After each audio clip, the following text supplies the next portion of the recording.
welcome to the Backpacking Podcast, where the only thing redder than Jeremiah's beard is my face when he talks about his college stories. He's crazy. Today we're going to interview somebody. It's our first ever phone interview. Yeah, not in person. Yeah, this is the first time this has ever happened. And this is someone we're excited to interview. This is a guy when I started looking into backpacking back in 2016. He was a guy that I probably binge watched every video he made and actually bought gear based on his recommendations. Did a lot of things because of that. And I think, Jeremiah, you said you were kind of in the same boat with that. Yeah, I think one of the first people I ever watched. Yeah. So we're kind of excited to welcome Darwin to the podcast. How you doing, man? Hey, guys. How's it going? It's going good. That was a nice little intro. Like, I appreciate it. You made me blush a little bit on this side of the phone. Well, that was what I was hoping for. I was hoping, can we make Darwin blush? That was kind of the goal. Now I'm just about as red as Jeremiah's beard. And if you've ever seen Jeremiah's beard, it's red. So man, we're glad to have you on here today. And I think we just talked a little bit before the podcast. And one of the things that we want to do today is just be an encouragement to backpackers, because it is a tough time right now. Yeah, it's a weird one, right? Yeah, it definitely is.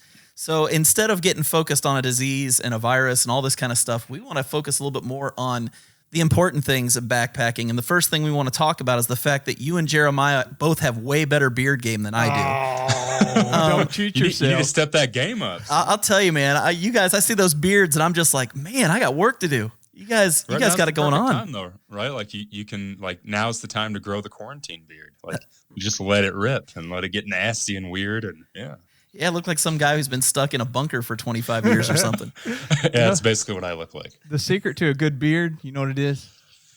You just don't shave. That's it. Yeah, basically. Darwin, let me ask you something. I haven't shaved since 2014. Oh my gosh. I know, right? That's impressive. I think I'm going on like 8 months now. I'll trim it up. Like, I'll trim the ends of it up to kill, like, because you want to do a little bit of manscaping, right? You want to make it look a little healthy. You don't want to look like you were sleeping in a bunker for 25 years. But, that's the truth. That's the truth. I haven't actually seen my face since August. Yeah, I'll give you an exact date. August 24th. How do you know that? 2014. I know that because I raced triathlon semi-professionally for 8 years. And I used to just rock this little bitty skinny goatee back when I raced. It was the only facial hair I ever had. I never had a beard, a full-on beard. And the last race that I did, my retirement race, was August 24th, 2017. And that morning I woke up and, I shaved. I trimmed my face, just kept the little goatee. And then I decided, since that was my last race, and, I was getting into backpacking, spending more time in the outdoors, wanted to, I guess, tap into my more, rustic manliness. I decided that was going to be the last time I shaved my face. So I actually know the exact date. And you're never going to shave again, ever? I don't know, man. I take a lot of pride in being a bearded gentleman. So, I don't know. We'll see. We'll see what happens. I've kind of reinvented myself quite a handful of times throughout my life. So we'll see. We'll see what happens. I know you get tattoos for all of the trails you go on. Are you going to get a tattoo for that date when you decided to not shave your face ever again? Yeah, that's a good idea, man. Get like maybe I'll just get a beard tattooed onto my face. Ooh. Oh, good stuff, right? Yeah, but you'd have to shave it to do that, wouldn't you? Oh, I don't know if I'd want to do that. That defeats the purpose. Yeah, that's a beautiful beard. Yeah. You don't want to get rid of that, man. That's true. That's true. Speaking of tattoos, like, I did the Vermont Long Trail last year, and I was like, I never had a tattoo, and my family's pretty traditional, so tattoos were almost a taboo.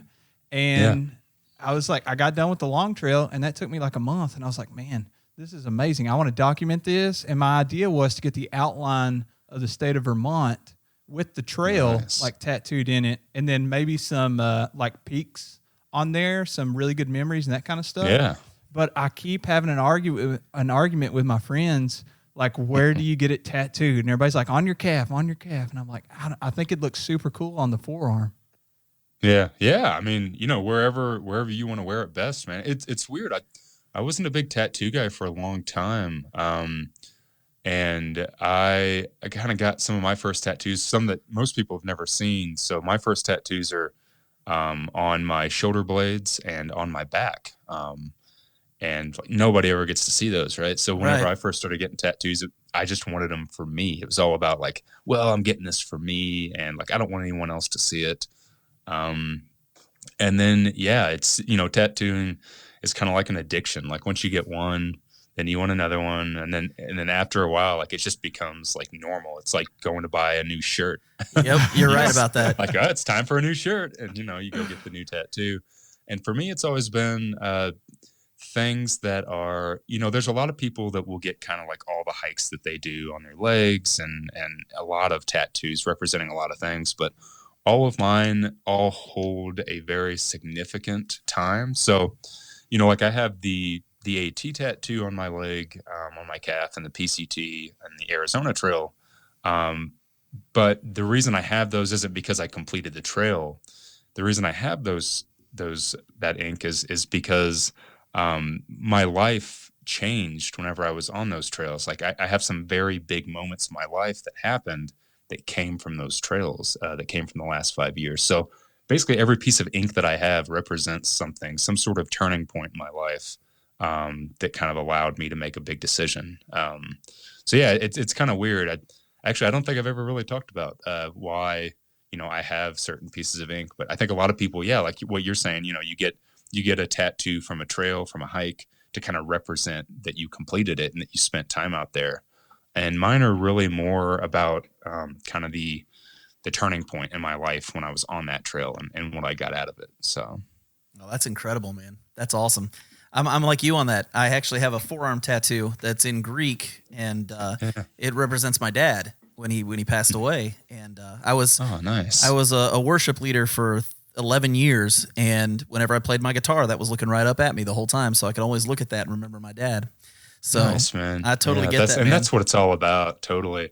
That being said, like I have some friends that just like they just don themselves with ink because they just love the art, right? Oh yeah, like, they're just tattoo fanatics. They don't care what it is. Like if it's filling a space, they're into it.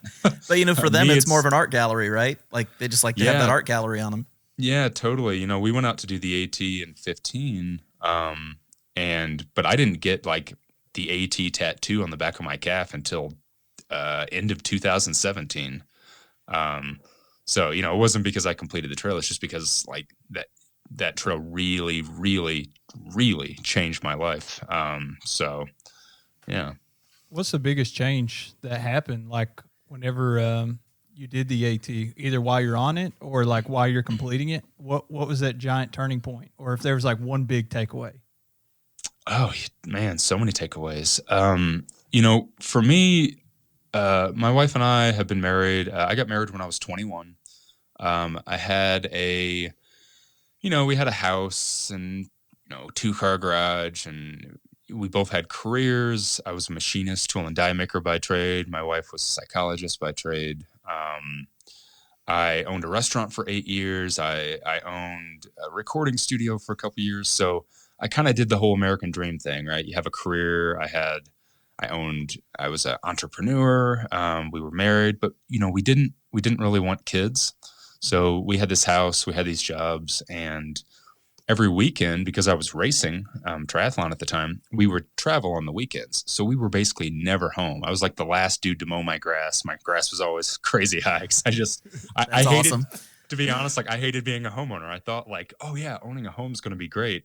But then like, I can't stand to sit in one place for too long. Like I like to constantly keep moving, constantly keep doing things, and be engaged in things. So doing like it's a Saturday and I'll get up and go buy a bag of mulch and like do some landscaping and mow my grass. That's just not me. Like it's the weekend. Like I need to go hike 100 miles and then go do a triathlon and then, help a buddy record an album. Like I need to constantly be like doing one thing after another. Super busy person.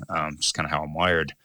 And, whenever we decided to leave all of that behind and go hike the trail, I tell people this a lot, and I think that it sounds weird or people might take this the wrong way. Or I really didn't like people. I was very, Midwestern mentality. Like you go to work and it's about you and you make money to take care of your family. And people are very like protective of their own in the Midwest. So I was like that too. And I'd kind of lost a little bit of, this sounds awful, but kind of lost a little bit of faith in humanity. You know, I was very kind of jaded. So when we went out to do the AT in 15, it was very much like everybody that goes out to do a long trail to begin with. They're like, I want to go get lost in nature, and I want to go find myself, and I want to be by myself. And as most people know that have done a long hike, that is damn near impossible. Yeah. No such thing as going out and getting lost by yourself. Right. So when we went out to the trail, I was a very jaded person. I was a very to myself, didn't really want to talk, communicate with a lot of people, didn't trust a lot of people. And what the trail really did for me is it allowed me to kind of become reborn on the trail as a different person. And I connected with people like I never thought that I would. And I came off that trail with a completely different mentality about, you know, it wasn't about me. It was about the community. It was about other people. It was about making connections with other people and sharing things with other people. And it just kind of put my entire life down a path that, I mean, that's what I've been doing for the last 5 years, trying to do things for other people and trying to share things and create things to give to other people. And it obviously brought out like an artistic side of me that I never thought that I had. I recorded music in the past, and, you know, I used to draw when I was a kid and stuff, but I would never consider myself a creator. And the trail really taught me how to create things from my passion and my love for that community and for that trail. So yeah, the AT completely, like I said, I'm editing a video right now that'll be coming out. And whenever I went out to do the trail this year, it was like jumping in a time machine and being transported back in time 5 years ago. I can imagine. And I was able to kind of like relive these memories. And there's a small narration in the video, and I'll go ahead and do it here again, or before, or whenever this comes out. And, you know, I'll never forget, we got to Nell's Gap, which is about 35 miles into the trail. And it's the first quote unquote civilization that you come to after you start at Springer. And I remember getting there. It was like, I think day 4 or day 5 when we got there. It's a huge accomplishment. You walk up to the gap, and that night we spent some time. It was a real rainy night, and we spent the night at the Mountain Crossings Hostel. And it was packed, all these people, different people from different walks of life. And I had this amazing experience where I connected with all these people, and we stayed up all night and listened to stories from this trail legend named Baltimore Jack. He was there. And when I got up that next morning, when we walked through that tunnel, so the trail actually goes through the building, if neither of you are familiar with that. Oh, wow. And I remember coming out the other side and just feeling reborn. I felt like a different person. I had this totally different mindset. I felt happier. I just felt like a different person when I came through it. And what's weird is I've thought that for 5 years. You know, like you experience something, and then you kind of create this memory of your head of what it felt like and what it was. And sometimes that's, you know, total crap, and you're just building up a story in your head. But what was wild was being back out on trail. When I went through that tunnel again, I got that same feeling. Wow. And I remembered everything about that time when I was at Nell's Gap, sitting at Nell's Gap. And I didn't stay the night. I was just there for a couple hours, and I kept cruising. I just kept like feeling all these things and remembering. And I went into the hostel and stood there and just looked at the room where we were all sitting and listened to those stories from Jack. And then walking through that tunnel again and coming out the other side, just had this like wave of emotion come over me. And yeah, man, that trail is something magical. I think there's a lot of people that go out there to do the AT, or really any trail, can totally change you, and it can totally give you a completely different outlook on life and a perspective, for sure. Your story reminds me a lot of Frozen from Outdoor Adventures. Oh yeah? Yeah, he when he did this last year, he said he probably wasn't going to get a tramley. He just wanted to be on his own, wanted to do his own thing. By the end, he still loves his tramley. Like he said, he has renewed faith in humanity. You know, it's a lot of it's what you were saying. And yeah, dude, I think it's funny how we can get caught up in our worlds, and we can kind of lose a grip on the reality that people are pretty cool. Well, you know what happens, and I think a lot of people like I'd never expected this, but what happens when you get out on trail is you have a group of people, and like whether you meet on day one or 2 weeks in, or whether it's at a hostel or a shelter or a trailhead, you have this group of people standing there, and maybe somebody is a kid fresh out of college that has no life experience. Maybe somebody is a retired vet. Maybe someone is a very successful lawyer that has a lot of money, and somebody else maybe just got out of prison or something, and they had a bad past. But whenever you get out on trail and you're all experiencing the same thing every day, the highs, the lows, you're hungry together, you're cold together, all of that surface level stuff gets stripped away, and people become a really raw, real version of themselves. And then you're able to connect with people on a human level. Like it's hard to do that in like our quote unquote like normal society, right? Because everybody has different social status, and everybody has different families and different cultures, and they come from different parts of different towns, and it's hard to kind of connect with somebody on a human level whenever you have all of these things standing in the way. Like that's just, we're human, right? Like that's just kind of how we're wired. It's how we're led to believe. And so whenever you get out on trail, you strip all that away and you realize that like the human connection aspect of it is what it's all about. Like that is totally what it's all about. Like the hiking's fun, but at the end of the day, like, going up and down mountains and sweating and being hungry and hurting every day, that sucks. Like it's the people that makes the trail so good, man. It's those people that you meet. It's those experiences that you have that really make it something special. Oh yeah. I totally agree with you on that. And I remember, it was one of the first things I heard you say. Before I started my first backpacking trip, I heard you say the term "embrace the suck." Embrace the suck. And man, that has just been something I've had to remember all along. I know, Jeremiah, you did the long trail, and you said you had embraced the suck a lot on that trail. Yeah, because it's just mud. But I see a lot of similarities between like what you were just saying about your experience on the AT and my first experience ever backpacking, because I'd never been backpacking before in my life. Never even heard of it. My father-in-law asked me to go, and he was like, we're going to go for 4 days, and there's this thing called the Appalachian Trail. And I was like, I don't know, 24, 25. And I borrowed all this gear and went. And, the first day was like 10 miles from Fontana Dam to a shelter. And it's a lot of incline. And I was like, I was in really good shape. And I was like, well, this just kind of sucks. Like walking through the woods, like it's just hard. But then I met other people that were through hiking or section hiking, or, they're 200 or 300 miles in, and you're out there on your first trip. And the people, that's what made me fall in love with the whole backpacking, the idea of it and the scene of it. It's not experiencing, part of it's experiencing the nature and the different cultures and, all that. But the community that you build around you, meeting people and all different walks of life, like, I don't know, it's just, it changes you, even if you have that experience for a few days. And then now I go back and have it for a month, and would love to have it for a through hike, which a lot of people aren't into.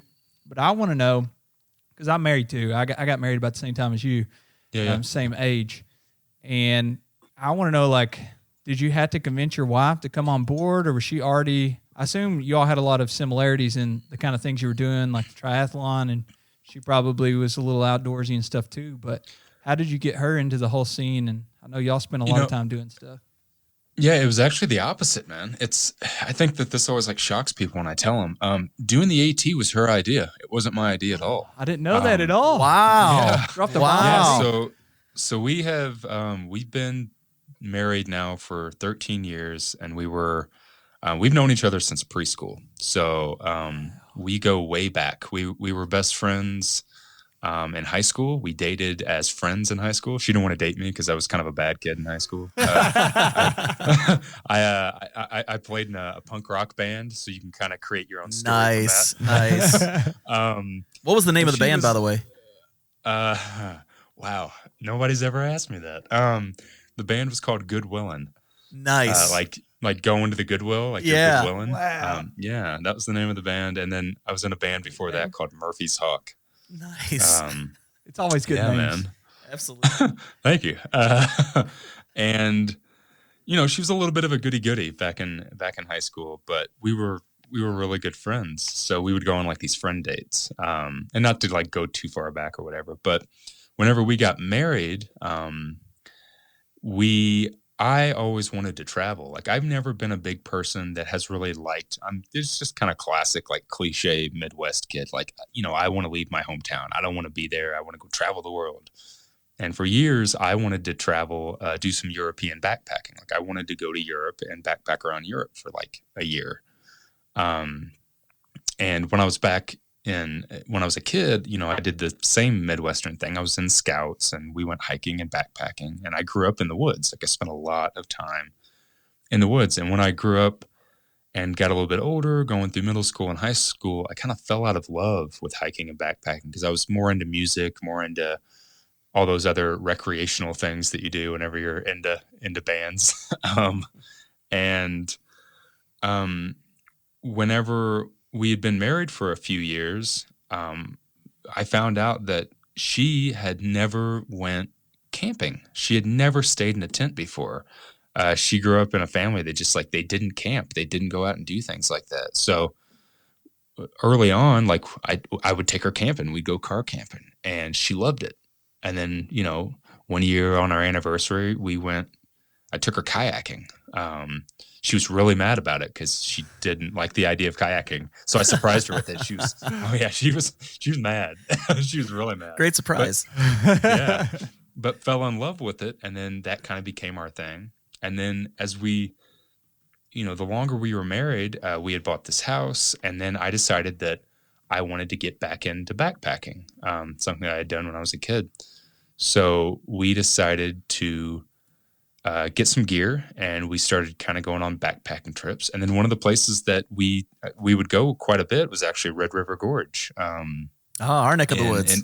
Yeah, man, in Eastern Kentucky. So I grew up about, I'd say it was probably about a 3.5 hour drive to Red River, like a straight shot going down 64. Is it 64? Yeah, yep, 64. Yeah, down to the Mountain Parkway. It's been a while, yeah. That's awesome, dude. Yeah. So, we drive from Evansville and go through Louisville, and then kind of shoot down right before you got to Lexington and go to Red River. And we really started falling in love with it. And that's what we spent a lot of our time doing. And Can I ask you a question about your Red River Gorge experience? Yeah. What did you put on your pizza at Miguel's? Hell of a question. A lot of times I would just get a little bit of whatever they kind of had going on, but they had this, I don't remember what all we got on it, but I do remember them having this pizza that they put black beans on. Really?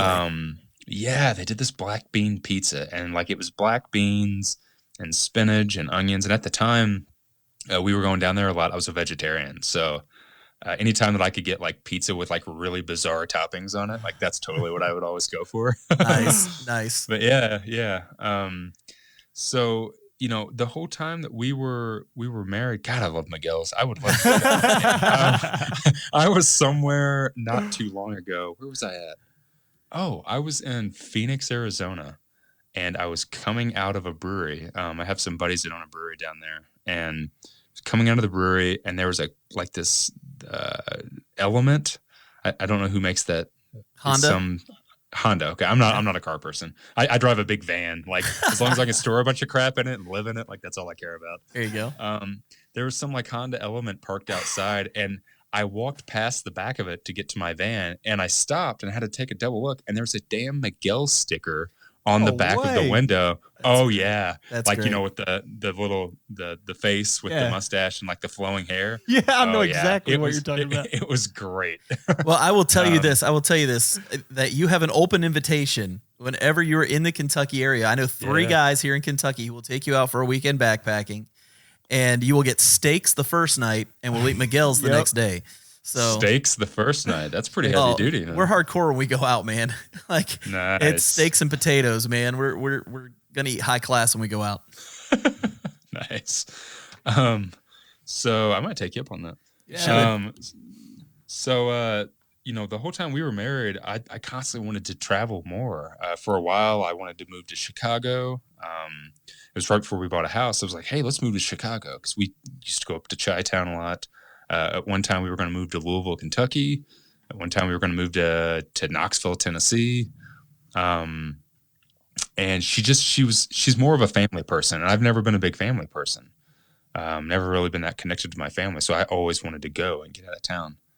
And, after a while, I just kind of settled into, you know what? Like, we got a house. We do things on weekends. We have hobbies. Like, this is okay. I'm okay with this. And I got a career, and I was a machinist and tool and die maker. And I settled into it. I kind of, it sounds terrible, but I swallowed the pill. I was just like, you know what? Like, I think this is okay. Like, I'll stay in my hometown, and I got things that I'd like to do. And we can travel on weekends. Let's buy a house. And, like, I'm going to be a family man, as it were. And then one day, man, like out of the blue, my wife's like, hey, you know what? I kind of don't want to do this anymore. You want to sell everything and go hike the AT? What a question. Yeah, right. And I'm like, what? And she's like, I just think that it's a good idea. And then after she said that, I was just, I wasn't going to question. I'm like, yep, let's do it. 100%. Let's go. Because I wanted all those years to like just go. Yeah. And yeah, so it was all her idea. It was 100% her idea. We had watched this documentary called Trek that was made in, I think, 2001 about these 4 guys who go to hike the AT. We had a friend that had suggested that we watched it. And because they had seen it, they'd rented it from the library or something. And we grabbed it and then just watched that documentary. And just, I remember it ending and just being melted, just being like, oh my God, like this is what we got to do, like 100%. And it was just from there forward, it was selling everything that we owned. It was saving up money. It was getting rid of our house, and it was going. Did And y'all buy another house? No, I would never buy a house again. See, I like some of your videos where you're not shooting outside. I'm like, if he doesn't have a house, where's he shooting that at? Yeah. So this past July, we've been traveling we went out to do the AT. We got off the AT. We moved to Albuquerque, New Mexico, where we had a little bitty apartment for a while. And then we would kind of go back and forth. We'd have an apartment, then we'd live out of our van. We'd go back to an apartment, we'd live out of our van. And then for the past almost 3 years, we've been kind of full-time travelers. Like we live out of our van about half the year. And then we have some friends, they just recently moved, that lived out in Joshua Tree, California. So we'd spend Christmas with them. Like we'd spend a month with them living at their place. And we'd travel for a month and we'd come back and spend some more time with them. And then this July, since I spent this last year, all of 2019, working on a documentary film, I needed just kind of more space to spread out, because living in a van and making YouTube videos and editing those videos in a coffee shop, because if you're living out of a van, you got to utilize coffee shops and stuff. Right. Wi-Fi. Editing like a YouTube video is like hard enough, like trying to find good Wi-Fi and do it all out of a coffee shop. But editing like a 40-minute film that takes a lot of power. Like I needed a bigger machine, bigger hard drives, because we're dealing with a lot of footage. Yeah. I needed just more space. And I think that my wife was kind of ready just to kind of have a little bit of a break for a while, since we've been traveling so long. So we actually moved to Flagstaff, Arizona, which we've kind of lived here for the past 3 years. There's a lot of BLM land around here. So a lot of times we'll live up on the BLM, on the dispersed camping, and then we just utilize town, and then we go back to kind of living for free off the land.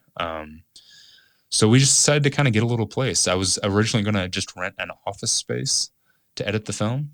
And we ended up being like, well, for the same price that we can rent an office space for me to do that at and live in the van, we can rent basically a little bitty apartment, and we can do the same thing, and we can occasionally sleep in it. So, so we've been doing that since July. So question for you. I've always been curious of this. You do a lot of traveling. You do a lot of these trails. Yeah. What does Snuggles do when you're on these trails? Yeah, that's a good question too. I get that question a lot. So it kind of depends on the trail. So on the PCT, when I was doing the PCT, she basically took that time. So she's a writer, and she had been wanting to kind of write. She had this concept for a book about travel, and she wanted to do that. So the whole time I was on the PCT, she was basically living out of the van and traveling up and down the West Coast, visiting a lot of old like roadside attractions and weird like off the beaten path places. There's a website called Atlas Obscura. Have you guys ever heard of that? No, but I'm going to look it up while we're talking about it here. She sounds really independent. She is. And she loves super obscure, weird things. Like, the world's largest ball of twine, or like an old ghost town, or somebody that like rebuilt New York City out of toothpicks, something like that. Like, she loves crap like that. So she basically, the whole time I was on the PCT, her and my dog traveled up and down the West Coast. And every once in a while, like about maybe once, sometimes twice a month, we'd meet up. And instead of me having a box sent to me or something, she'd kind of come meet up. So Kennedy Meadows, which is a big spot for a lot of PCT hikers. It's where you ship your bear can and your ice axe and stuff like that, because it's before you go into the Sierra. We have a friend that lives not too far from Kennedy Meadows, down in Yokern, California. So she spent some time with them, and then she just like drove me up my bear can. I took a Sierra and got to hang out with her. So it was a cool experience to kind of get to see her every once in a while, since she didn't want to hike. We did the whole AT together, but she didn't. She's kind of a one and done. She wanted to do that hike, and she doesn't really have any interest in doing any other long distance hiking. She loves backpacking and hiking, but just doesn't want to go out there for that long anymore. Yeah. Because as I'm sure you know, Jeremiah, like whenever you get into it, like through hiking and backpacking are two totally separate things. Like, as you said, like backpacking, you take out stakes and you take your time and you have a good time. But whenever you're through hiking, it becomes about the miles. It becomes like a job. Like, well, I can either be out here for 4 months or I can be out here for 6 months. And, the longer you're out there, the harder it gets to stay out there, because it just starts to wear on you. It just kind of starts to become like a job. And she just doesn't have that side of it anymore. Me, I'm a hardcore masochist. So the farther I get into a hike, the more I typically enjoy it and like getting myself beat up every day by the trail. And then when I was on the Arizona Trail this past year and during production of the film, she actually went back to our hometown in Evansville and spent some time with her family that she hadn't seen in a while, and got kind of a small side job. So typically for the past 5 years, I guess really the last 3 years, we spend about half the year together, and then we spend half the year kind of separate and kind of do our own thing. And then we kind of come back together and spend the rest of the year together. So you guys must have a pretty strong marriage, because that would be really hard for a lot of couples to pull that off. Yeah, man. A lot of people ask that. A lot of people are like, like, how do you do that? And I'm like, I don't know. It's just kind of, what we do. Like, we don't even think about it. It's just like, okay, well, when I shot out to the AT, a few weeks ago, I was basically leaving for the AT, and we weren't going to see each other again until June, because, and we were only going to see each other for like 2 weeks, because I was supposed to go be on the AT for 2 months. And then I was going to be going down to Peru in May to shoot a short film. I was going to get back from that, have about 2 weeks off, and then I'd be flying out to Canada to start my through hike of the Great Divide Trail and then the Colorado Trail. So, but like, it was just normal. Yeah, it was just normal. It's almost like being in the military, isn't it? I mean, seriously, it's kind of what it reminds me of. I've got a lot of military friends, and it's kind of the same thing there. Yeah. So it's just normal to us. It's like, okay, well, it's hiking season. Like, I'm going to take off, and you're going to do your thing. And, we spend the fall and the winter together. And yeah, it's just kind of how I don't know. It's just kind of how we work. It's weird. I don't really put a lot of thought into it. I don't know if hopefully she doesn't put as much thought into it either. I was curious about that, because whenever I went to Vermont, that was like right at a month.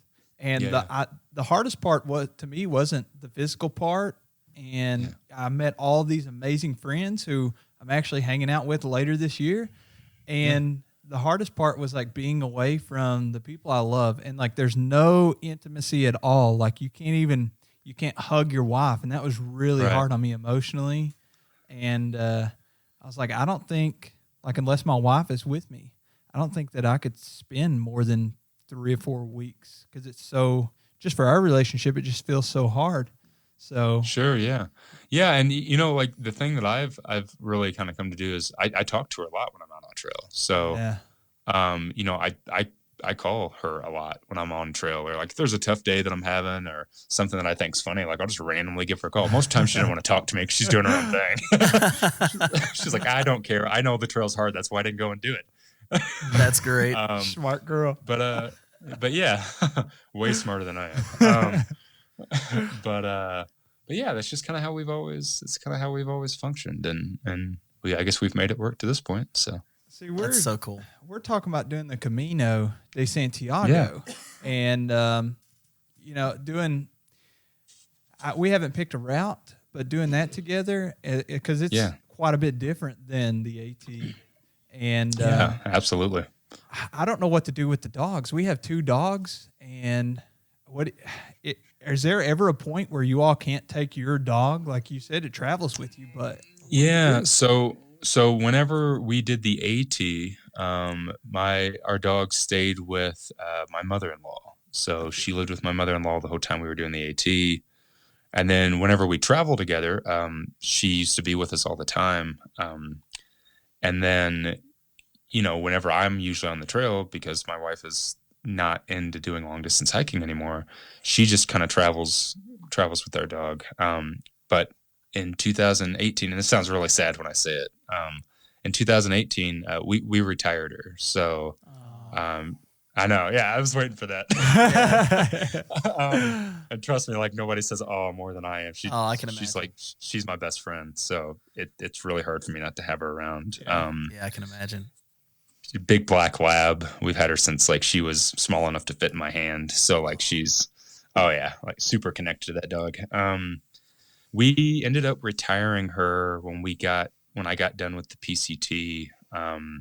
Just because she's getting older. We've had her as long as we've been married, so she's about 13, and she's just, labs started having like hip problems and stuff, and it was getting harder for her to get up into the van and get out, and also like she's starting to become an old lady, just grouchy. Like she used to be cool, like we'd go do something and like we'd keep the van on for her, and she'd hang out in the van and open all the windows, and she would just like be a big lazy lab and like lounge, and then like later on in her travels, like she would just sit there and just like bark at everybody that walked past and start getting really like territorial and stuff. And we're just like, all right, like she's ready to just relax and not, be so hustle and bustle. So she actually now lives with my mother-in-law in Indiana, which sucks, man, because I was really excited because I haven't seen her in a while. I was going to get done with the AT, go to Peru. And then I was basically going to fly from Peru back to my hometown in Evansville and see her for a while. I was going to go hang out with her for a week. And now we have all this stuff going on. I don't know if I'm going to get to see her in May. So, yeah, it's a bummer. That is a bummer. That is a bummer. Yeah. Well, on a non-bummer note, talk to us a little bit about this movie, man. Let us know a little bit about what's going on with that. And I know that it's kind of a passion project of yours, and something you do to help the AZT out a little bit, didn't you? Yeah, seems like he's drawn to Arizona, even though you're Midwest, like born and raised. I'm drawn to if I don't know if you guys have watched the film, but for me it's more about public lands. So I'm a really big I don't typically like share my hardcore personal beliefs or opinions or anything, but I'm a very big defender of public lands. I'm a part of a lot of different associations. I donate a lot of money to the National Park Foundation and the National Forest Service and BLM and different trail associations. And I think that, as a people, especially people that are into the outdoor and community and people that love backpacking and hiking, riding their bikes, climbing, we have this amazing thing that we've kind of given ourselves, this amazing gift that we've put aside for ourselves as a nation, and to protect and preserve public lands so we can all continue to use them, whether that's something like the Appalachian Trail that is public lands to, you have Red River Gorge, right? Public lands, right. All this space out in the West that is all this public lands that we've set aside and said, you can't build here. You can't develop this. This is for us to enjoy and for future generations to enjoy. So that was a big turning point for me over the last couple of years, as I really wanted to. I've never been about, having the whole YouTube channel and stuff. Was a total mistake. Like, I never meant to have a YouTube channel. I never meant to be a second-rate Kmart celebrity. Like, that was never my intention. I've never heard of that. You're definitely more like Walmart than Kmart, man. Thanks, bud. I appreciate it. You could have said Target. Like, okay, we'll give you Target. So that's never been my goal. It's never been my gain. Like, I don't care to be quote unquote popular, and I don't care to make money, or that's just not why I started doing it. I started doing it because I really love the community, and I really wanted to do something to give back. At the time, I couldn't be near a trail. I couldn't be near the AT when we got off, so I couldn't do trail magic. I couldn't open a hostel. I couldn't do shuttles. I couldn't give back to the trail. Like, I think that everybody that usually does a hike, when they get off, they kind of have this sense of like, I feel like I need to give back to this thing. It's given me so much. So doing the YouTube videos was kind of my little chintzy way of like giving back, because one of the things that helped me out a lot before I got out on the AT in 15 were watching a couple people's videos. So at the time, there was only like 3 people making like through hiking YouTube content. There was a guy named Loner, really old videos. I think he hiked in like 2012. Loner on the AT. He's like the first vlogger I think I've ever seen. You had Joe Brewer, who is now Backcountry Banter. Yep. And you had, first time I ever found out about Cuban fiber before it was DCF was Joe. And then you had Redbeard.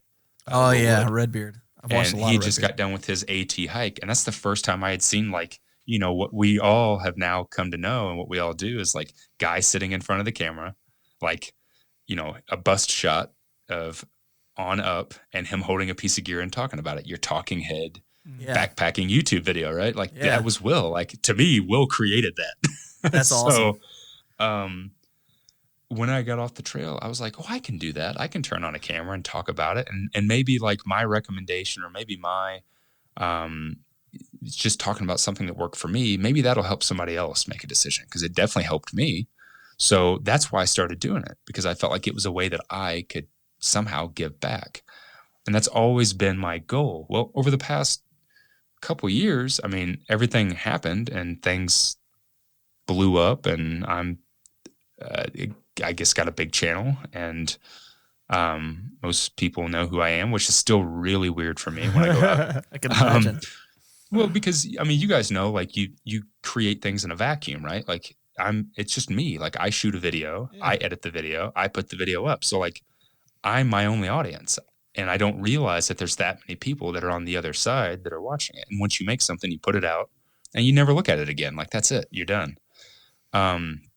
So when I go out, I think it's like that for all YouTubers. I think exactly. Even totally. Smaller channels. Like, I remember the first time I put a video out, and I remember like 22 people watched it, and I was over the moon. I was like, wow, 22 people actually watched something that I did, and I was just like so excited at the time. And I think you're right. It's just we do all this stuff, and we're excited about it because we care about it. It matters to us. Yeah. But then we don't even realize there are other people that are just waiting for this to come out. They've subscribed to your channel. They're sitting there, and they see that little thumbnail pop up on their screen, and they get excited. And it's wacky, man. That's just crazy. The whole thing's just crazy. So, over the past couple of years, like when everything really blew up and like took off, I went through, and I feel like I've told this a couple times lately, and it's something that I didn't share for a long time, and it wasn't in my videos. I went through like this weird identity crisis on the PCT. Halfway through, from the start of the PCT to about halfway through, I was getting stopped every day by like 10, 15 people that wanted to talk to me about my videos, and they're like, hey, you remember that one video you made? I'm like, no. Or that's great. They wanted to like, take a photo or talk about my hike. And I couldn't wrap my brain around that, because I hadn't really been out on a trail that had a lot of people on it that would even know who I was before I went out to do the PCT. So it was strange to me. And then I started kind of going through this identity crisis of like, okay, well, did I do this because I wanted to give back? Did I do this because I wanted to become some sort of weird celebrity that I now feel like? Am I doing this, for me? Is it for other people? Is it for money? And I kind of battled with it for a while, and I thought a lot about it. And originally I was going to go hike the CDT and get my quote unquote Triple Crown. Right. And then I started thinking about that, and I started thinking about like, well, if I do that, that's for me. And it's because people want to see me do it. Like, that's what you do. And people want to watch that, and they want to watch me make videos of that. And if I'm doing it because of that, is that the right reasons or is that the wrong reasons? And then I started thinking about, no, I'm doing this because I want to inspire people, and I want to share my passion for what I love. And one of the things that I've never really taken the opportunity to really talk about, aside from like very subliminally putting a Smokey the Bear tattoo and a national park emblem tattoo on my leg for everyone to see, I am a huge supporter and lover of public lands. So I started thinking about, well, how can I use this weird soapbox that people have given me? How can I take it and turn it around? Instead of it being about me, how can I take those people and, direct their attention to something else that's more important than me, that's more important than my hike, that's more important than the backpack that I'm using? And that's where I started thinking about, like, I want to shoot a film, and I want to shoot a film about protecting and preserving and loving public lands. And since 2016, I had been in love with the Arizona Trail. I went out there in 2016 to bike pack it. When I was on the trail, it gave me a huge gift. When I was on the trail, I'd kind of fallen out of love with hiking. I'd got done with the AT, didn't really want to pursue much hiking. Had the YouTube channel really small. Nobody was really watching my stuff. And when I was in the canyon, so whenever you cross the canyon, when you're bike packing, you have two options. You can break the bike down, you can put it on your back, and you can walk down and back up the canyon, which is miserable. Or you can take it and have it shuttled around, and then you can hike the rim to rim by foot. I was like, well, I've always wanted to hike in the Grand Canyon. I might never get a chance to do this again. So I paid to have my bike shuttled around, and I hiked. That was the first time that I had hiked since I got off the AT. Because I was just all in on bikes. Like, my YouTube channel was almost like I was trying to turn it into a bike packing YouTube channel. I remember seeing you say that one time. Yeah. You guys would have never seen any of my videos. Like, we wouldn't be having this conversation if that would have worked out. And if not for the Arizona Trail.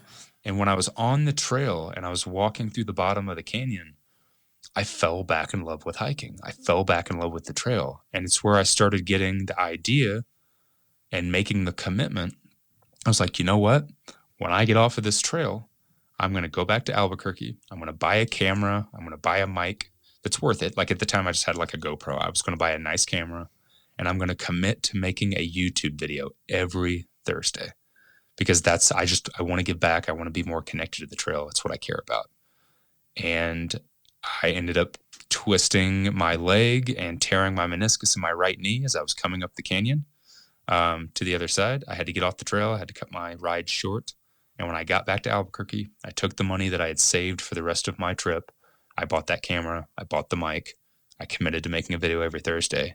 And then everything happened. Everything took off. Wow. And like, I feel like the Arizona Trail gave that to me. Like, that's where I discovered that. On the AT, I was reborn as a person. And it made me discover my love for people and love for community and love for the trail.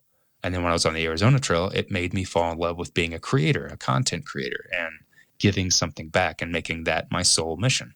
So when I was on the PCT and I had this identity crisis and I had this thought of wanting to do something, the Arizona Trail is what popped into my head. I was like, I want to shoot a film about the trail, because Arizona is massive. Like, most of Arizona is BLM. Tons of public land in Arizona. And the trail cuts through, it is public land. It cuts through public land. It is a part of public land. It goes through 2 national parks. It goes through multiple national forests, wilderness areas.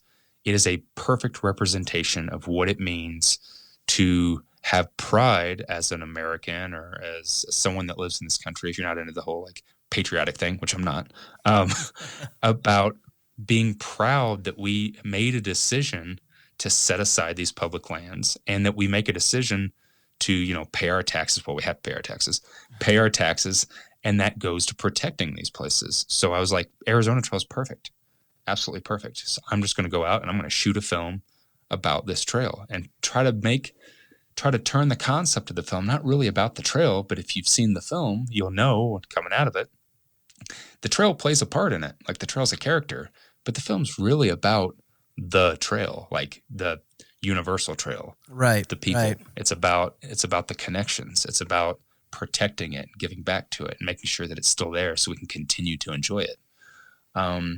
So yeah, man, that's where the whole idea of the film came out of. That's what I spent my entire last year doing, and it was great because I got to turn that camera around that's been pointed on me for 5 years, and I got to tell another story. I got to tell the story of the land, of the people, of the community, and it was a really beautiful thing for me, and I got a lot out of it, and it's kind of led me down this path that I want to go on now, and where I'm going with the things that I'm doing to make that my mission. To take, I don't want to. It's not about me. It's about everybody. It's about all of us. And that's kind of my goal. It's kind of my big mission. Yeah. That's pretty awesome, man. Like I would definitely say that one thing I've gotten out of your videos from day one has always been that you have a passion for hikers. It's not just a passion for the trail, but it's a passion for hikers and the people that are involved in it. And that is so much fun to watch. And it makes it really does connect people with your videos and connects people with what you're trying to communicate. I hope so, man. That's always the goal. You know, sometimes you get kind of carried away with the whole, like, you know, because people will leave comments and stuff, and people will say things like, "Oh, you're so awesome. You're a badass hiker," and stuff like that. And that ain't me. Like that, I'm the first person to discredit myself. I'm like, no, but I'm not. Like, trust me, I know a lot of other hikers that are much cooler than I am, that have a lot more miles and have done amazing things. Like, I always want it to be about the connection with people and creating things for each other and inspiring each other and educating each other. Because that's, when you're out on trail, that's what the trail is all about. Like, that's how it is on trail. Like, everybody supports each other. Everybody lifts each other up. And, you know, everybody talks about gear and, you know, people give people recommendations, and that's just how it is. And that's how I've always wanted to kind of create my own little world online. It's kind of the same thing. Where do people, they download the video? I mean, they download the documentary. Tell everybody where they can get access to it so they can enjoy it. Yeah. So quick caveat. Before I started the film, I knew that, like, this is kind of the sad reality of being a creator, whether you're a musician, a painter, people want to see you make the thing that they're familiar with. Right. So everybody has a favorite band.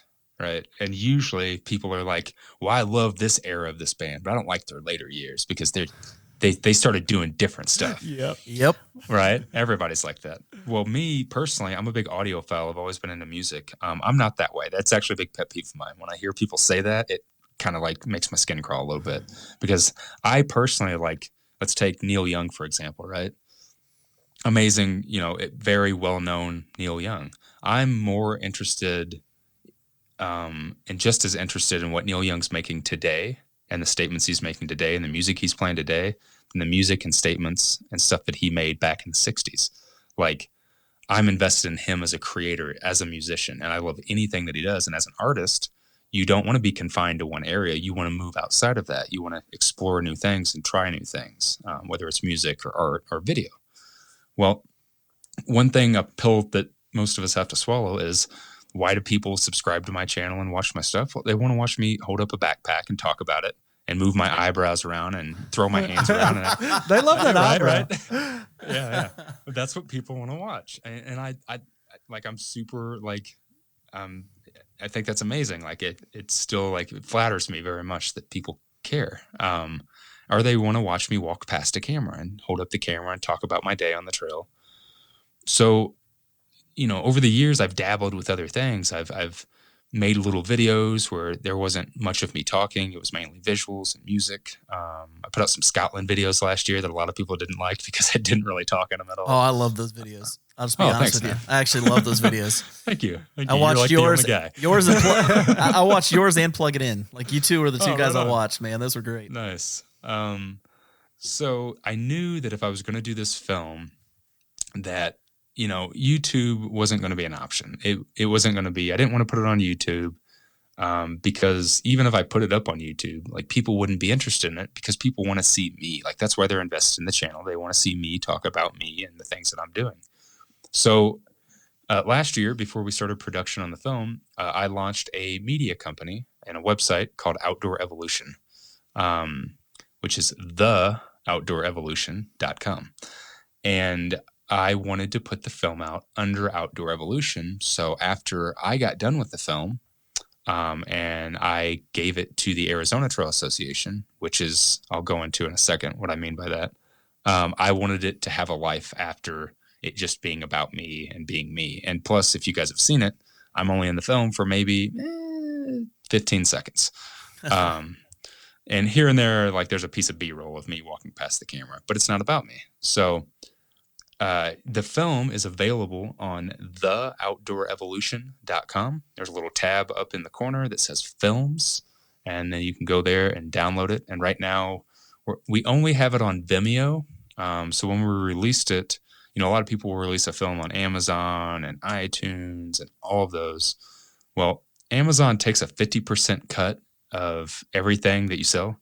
Wow. Video. Wow. Yeah, it's insane, That's right? Crazy.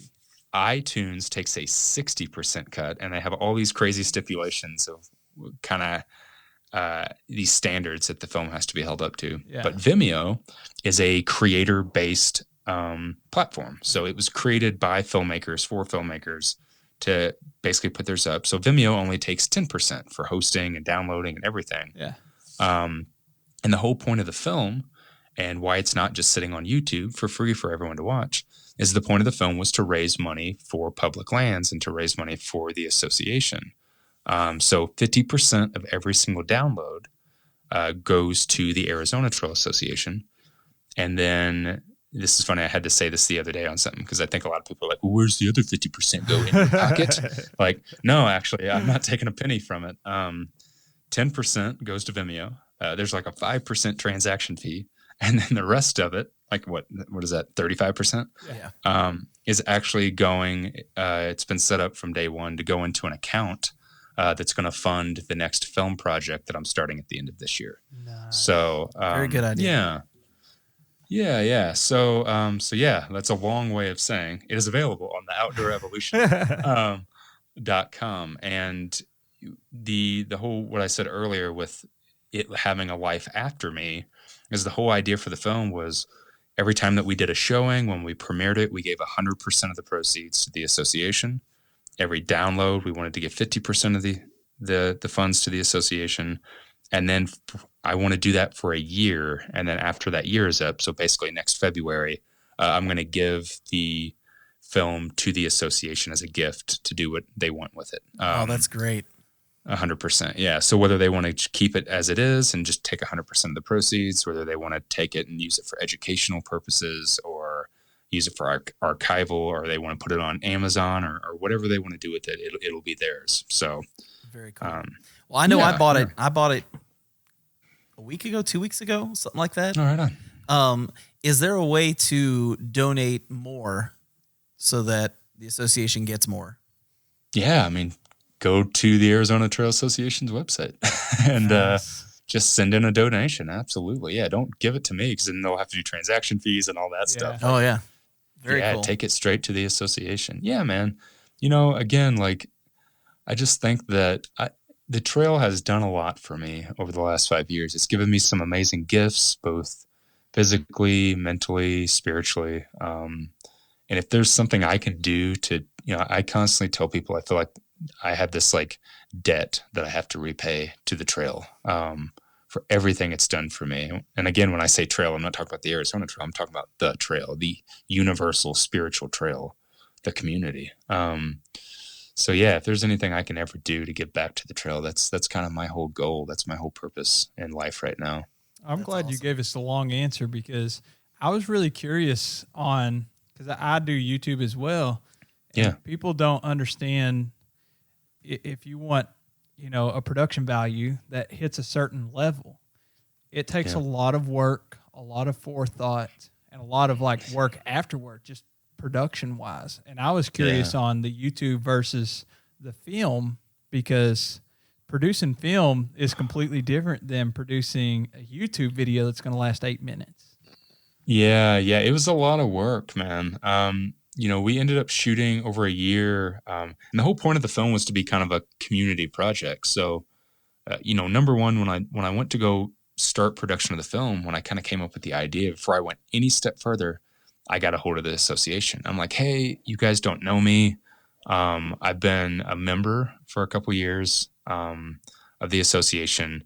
My name's Darwin. I have a YouTube channel, and I just want to let you know that starting in February, I'm going to come out and I want to shoot a film about the Arizona Trail, its history, the communities, and I hope that you guys will support it. I would love to have you guys be a part of it, like basically have your name attached to it.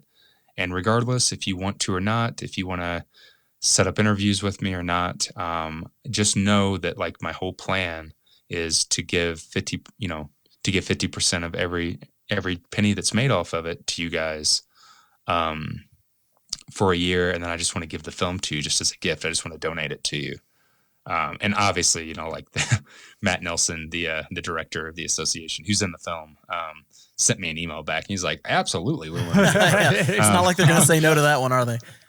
Yeah. And what was cool is, I was able to do that, get them on board first. Then I reached out to some cottage companies that we're all familiar with, companies that I've, been a customer of over the years, and gear that I've used over the years. Because a lot of the cottage companies out there, they are part of this community.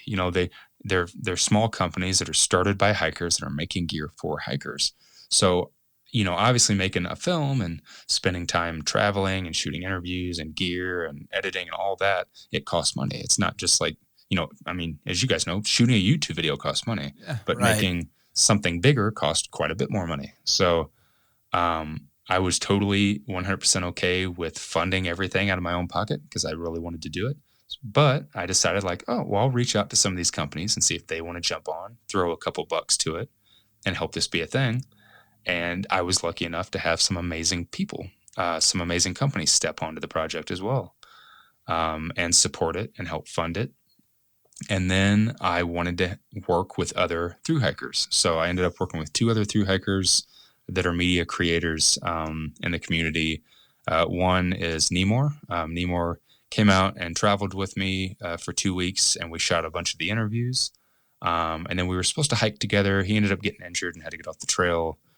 And then from that point till about December, I worked on everything solo. That was all me, basically working with the association. And then towards the end, I brought in another creator, thru hiker named Panda, that has some really amazing PCT thru hiking. He is really good. Yeah, Stuff's great. Panda's really good. I randomly met Panda last year in July and made a really great connection with him. We became really good friends, and he was just kind of looking at getting his hands dirty and working on something. I'm like, hey man, if you're into it, I need a second eye and I need a hand in the editing process if you want to jump in and help me edit some stuff. So I was lucky enough to bring him on, and we shot some stuff together. All the Grand Canyon stuff, Panda shot. And that's got a funny story behind it. I had to wait until December to shoot anything in the canyon. Oh, wow. Which was a nightmare. Yeah, they were really stingy about giving me a filming permit. They didn't want to give me one. I had to pull a lot of strings. I spent an entire year from February to December trying to get a permit and being told no constantly. Really? What's the deal? Yeah. Well, for 2019, so the canyon is one of the most overcrowded national parks in the country. Sure, yeah. I could see so for 2019, they basically decided that they weren't going to issue any video or photography commercial permits to anybody, no matter what it was, whether it was a film, whether it was whatever it was, to try to, their whole thought was, well, if we give you a permit and you show the Grand Canyon, it's going to bring more visitors to the park. And my argument was bro, nobody's going to watch my video and be like, what is this? What is this Grand Canyon that you speak of? I must go see that. Come on, man. So, whatever. I have immense respect for the parks. And I was very adamant about that. I did not want to film the canyon, which is the crown jewel of that trail. Like, it is the most amazing part of the trail is the Grand Canyon. And, you can't make a film about the Arizona Trail in the Southwest and not put the Grand Canyon in it. Right. So it was getting to a point where I was really biting my nails because I was like, I'm not going to go illegally shoot it. A, I don't need the lawsuit. B, I have too much respect for the canyon. And I was starting to think, well, I might have to use stock footage. Like, I might have to buy some stock footage that someone else has shot, use that in the film, which I really don't want to do. I want it to all be shot by me. Yeah. And I got lucky enough that an amazing sweetheart, and I hope she's listening to this. Her name's Wendy Lutz. She is a big part of the Arizona Trail Association. She had somebody that worked for the Park Service that owed her a favor. And she pulled some strings, and we got a filming permit for only 2 days. Wow. Basically, we had to hike into the canyon, hike back out in less than 24 hours. Wow. Yeah, and that's all that footage came out of that one hike. Me and Panda covered all of that. All of those shots came from that one hike. Did you get everything you needed? Yeah, I mean, we actually had more.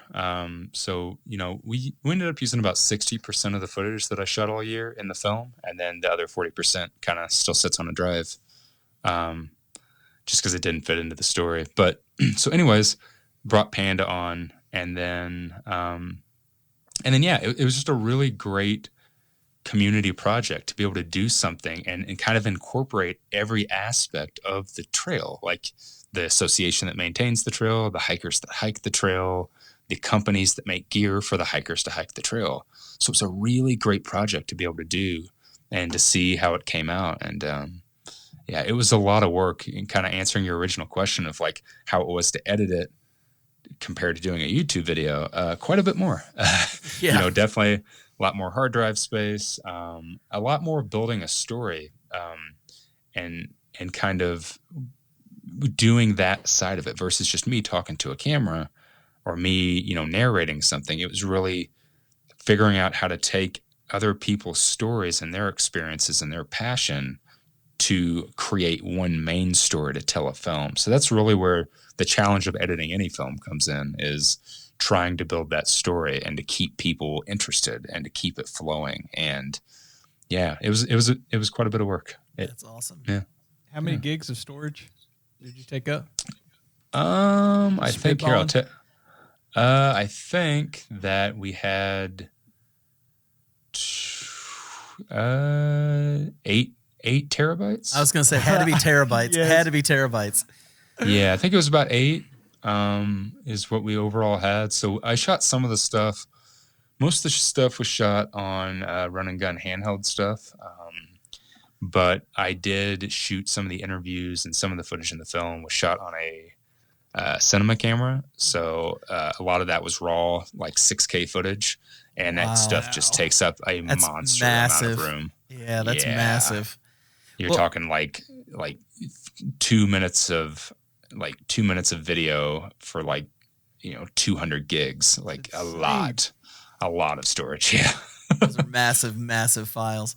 So we're going to start wrapping this up, but yeah, man. But the thing I want to ask you real quick before we do that, there are a lot of people right now who have had to come off the trail, obviously, because of everything going on with COVID-19 and all of that. What's some encouragement you would give them? I didn't want to spend the whole time talking about that. I think we'd all agreed we didn't want to do that. But how can you encourage people that lost their jobs so that they could go do this, or sold everything they had so they could hike this long trail, and they get maybe a few weeks into it and they're already off trail?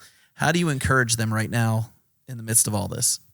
Man, that's the hard thing. And when it comes down to it, everybody has to make that personal decision for themselves, whether to stay or whether to get off the trail. And when I was out on trail, obviously the reasons I got off the trail, I was only on trail for technically 7.5 days, 8 days total, if you really want to be particular about it. The reason I got off the trail wasn't because, I'll be 100% honest. It was not because I thought that I myself was in danger. It's not because I thought that I was going to endanger anybody, because I really wasn't thinking about it at that point. It was mainly because the Trail Association, who maintains, protects, and preserves the trail so we can all go and hike it, so we can all enjoy it, so we can all gallivant and live our dream for 4 to 6 months or a couple weeks or a weekend. They were asking to respect the trail, to respect the communities, and to get off the trail. So that's why I got off, because I have immense respect for this community. And I also understand that whenever you're out on a trail like that, you're constantly in contact with people, like whether you really realize it or not. Like, you're going to a trailhead where there's other people, you're communicating and being around other hikers, and then you're popping down into these small towns that don't have big, health infrastructures to be able to, if something were to happen and this massive virus is to outbreak, which, as we've seen it has, these small towns can really only have the infrastructure to take care of their community and can't afford to have, 100, 200 stinky, nasty hikers that all also have something that they have to have something taken care of. So that was the main reason for me. And the thing that I also understand, because I've seen, as I'm sure you guys have seen, this crazy divide in the hiking community right now. A lot of people on two sides, a lot of people shaming other people and right. Getting irate with other people and not understanding the whole situation, because it's hard when you're sitting at home and you're getting all this information coming in constantly to you.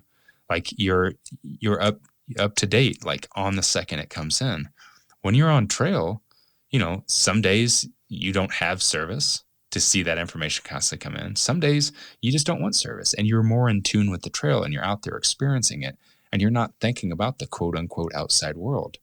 So then whenever you flip your phone on and there's a bunch of people getting irate and mad and stuff, you go on defense. And especially whenever you've done something like what you mentioned, you've got rid of everything that you've owned. You've maybe come here from another country to spend 6 months and you had to get a visa, and you've quit your job, you've put your life on hold to come do this thing that you've dreamed of doing. And the idea of getting off trail is insane. Like it's the absolute last thing. Like no way are you going to get off trail. Soul crushing. Not. Like soul crushing for people. Absolutely. It destroys you. And I know more than most people. I had to get off the trail in 2015, 1,600 miles into my hike. Like not just 2 weeks, not a couple hundred miles, 1,600 miles in. And that was Lyme's disease, right? It was three things. I got Lyme's disease, or a form of Lyme's disease called ehrlichiosis. I got treated for that. As soon as I got on the trail, I cracked a tooth in half in my mouth and I had to get off the trail to get that pulled. Because I was just going to be like, pull it and I'll keep hiking. Like I was going to hike with like gauze and stuff in my mouth. Because that's how it is. And I understand that side of it. Like there's nothing that's going to take you off this trail, especially not 1,600 miles in. Right. And then while we were waiting to have my tooth extracted, we found out that my wife's grandmother was passing away and she only had a few days to live. And we had made a pact with each other that the only thing that would really take us off the trail is if a loved one was to pass away. And it was happening. So we decided to get off trail, and it destroyed me, man. Like I will never forget driving from Massachusetts, Great Barrington, Massachusetts, to Evansville, Indiana in a rental car.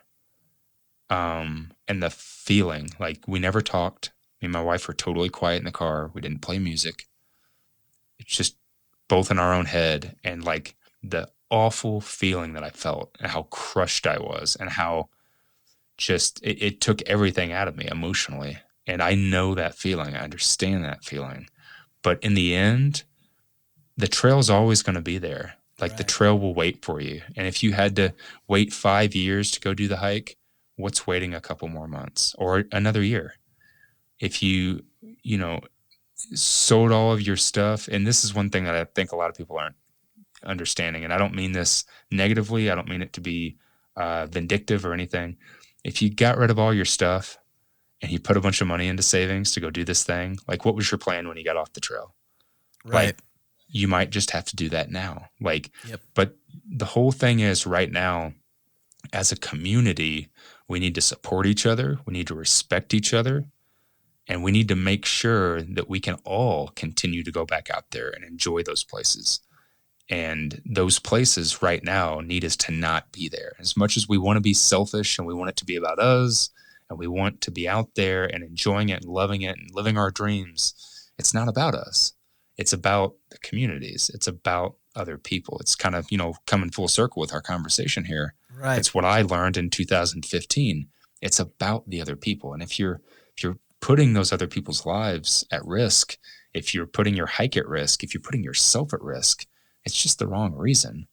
And even though it sucks, like, it's just the thing. Sometimes we got to embrace the suck. We got to swallow our pride. Exactly. And we got to do it. And I had to do it just like everybody else for a second time. Like, I had to get off the AT for a second time 5 years later.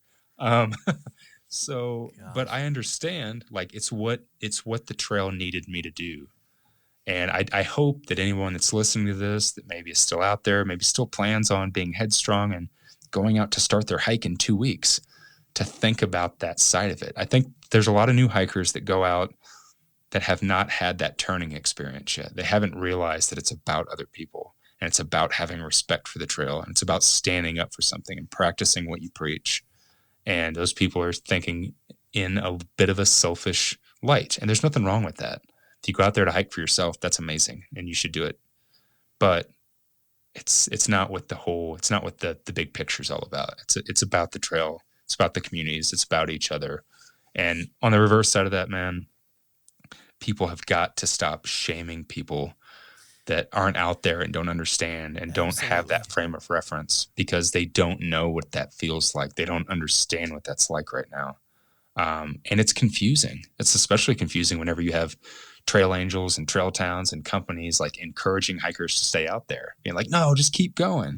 And then you have all these people online that are saying, like, get off the trail. You're doing the wrong thing. It's super confusing, and you have no clue what you're supposed to do. Right. Right. So I just hope everyone's mindful of that on both sides of it. Like, people understand that it's not an easy thing to do either way of the, coin that you're on, either side of the coin that you're on. It is hard. And I hope that everyone does the right thing. I hope everyone stays safe. I hope everyone protects, respects, and loves each other through this crazy time. I'm worried that the hiking community is not going to be the same after all this. Yeah. I'm worried that the trail is not going to be the same. And that really saddens me, because I've invested so much in it over the last 5 years. And yeah, it's a big worry that I have right now, that we're not going to come out of this the same. Well, I think we all kind of feel that way with just about everything right now. It seems like the way we interact with people has probably changed forever. The perimeters we set up for ourselves are probably going to stay bigger, just because this is going to become normal after a few months. And how do you change that normal? And so that's going to be hard. I do think that one of the positive things that's coming out of this is that with everybody not traveling as much, everybody not hiking as much, the Earth's getting a chance to heal a little bit. I don't know if you've seen the reports out of California where the smog levels have gone down. And that's a really amazing thing too. And on kind of the more like at home, home front side of it, if we're talking about the community, I've watched hiking community that I know that exists on trail between hikers. I've seen that flourish into online now. Yeah, I did a live Instagram thing yesterday, and I got a hold of a hiker named Jupiter that I'm good friends with, a hiker named Tip Tap that made some really great, amazing PCT videos, a hiker Einstein. Yeah, and we all sit and did this live thing together, and we supported each other, and we inspired each other. And I've watched a community that I've always known to just be on trail, because once everybody gets off trail, you go back to your normal life and you're doing your own thing. You're not as connected with people. Right. People have become so connected online now.